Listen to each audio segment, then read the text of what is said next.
Hey guys, welcome back to Crazy Gamer. Today I'm going to show you how to sign up Mortal Kombat. If you are new to this channel, make sure to subscribe our channel and don't forget to hit the bell icon to be updated with our new videos. So without any further ado, let's get started.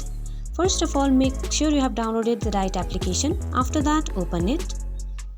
Next, you will see new player option on the top left corner. You have to click on that and click on login. Here you have to type your email and password to continue. After clicking on that, you have to click on next.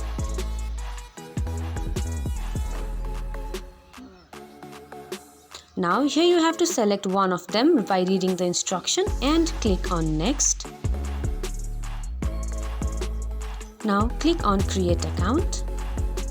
It might take you few seconds to few minutes to create an account. Now here you can see your account is created. I hope you find this video very helpful. If so, don't forget to give us a big thumbs up and we'll see you in next video. Till then, have a good day. Bye bye.